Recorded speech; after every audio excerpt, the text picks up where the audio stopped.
I'm currently sat here having a fish and chips in the biggest UFO hotspot, or one of the biggest UFO hotspots in the world, mate. That behind me there is Clay Hill, and we've lived here and grew up around here for around 12 plus years, me and my family. And just at the road at the back there is the road that on the way back from Salisbury Plain, my dad witnessed a red orb shoot over the top of the car, fly up the road, up and around, and then a crop circle appeared in that field. So behind me, this is where my dad saw the red orb come over the hill, or down the road should I say, and then a crop circle appeared in that field there, which is the Merkabah one, and the man himself is here. Ta-da! Hello guys. Hey. What did you see? Well, obviously only in my video I mentioned about driving up and followed that red orb. Yeah, down through there. the road, and it disappeared. And then I think it was that night, or possibly, yeah, it must have been that night that the Merkabah crop circle appeared. And me and Mum went in there, and I got an instant headache when I walked into it, and so did Mum. So, but that was our first crop circle that we'd experienced. And then, but yeah, there was all kinds really. There was so much activity going on, lights and ships flying around back of Clay Hill. Yeah.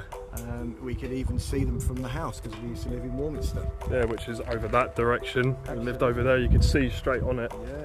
And it's like what I was saying before, like where we saw boomerang shaped ships, we saw triangles, mate, we saw orbs, the whole 9 yards. Every frigging shape you can think of was cutting around here, mate. Absolutely, even in the sky. Do you remember? I don't think you were there that time when we was with Jake was, and that light was in the sky and it was morphing from one area of the sky to the other and changing colours. Yeah.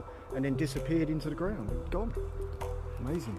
Weird, mate. Now we're in a place where one of the most famous cases happened in the 1960s and 70s, called the Warminster thing, and in that direction over there, right, is where humanoid figures were seen and reported multiple times.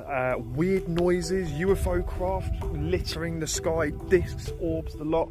Strange noises from the sky and down below in these areas here of strange scratching and trees breaking, gravel noises and grumbles that were never explained, and multiple humanoid figures that constantly be seen around these areas. And one thing that people kind of forget as well is that these areas are so incredibly paranormal along with the UFO lore, right? So you kind of get both, well, best of both worlds in these areas. And even today, still lots of weird activity happen over these areas, again, because there's burial grounds, there's ley lines there, there's just like human-made mounds that are not naturally occurring. There's all sorts of just kind of crazy stuff, and even being here right now is kind of surreal and actually gives me goosebumps. But I'm going to be coming back here probably in a month or so's time, and I'm going to be doing 2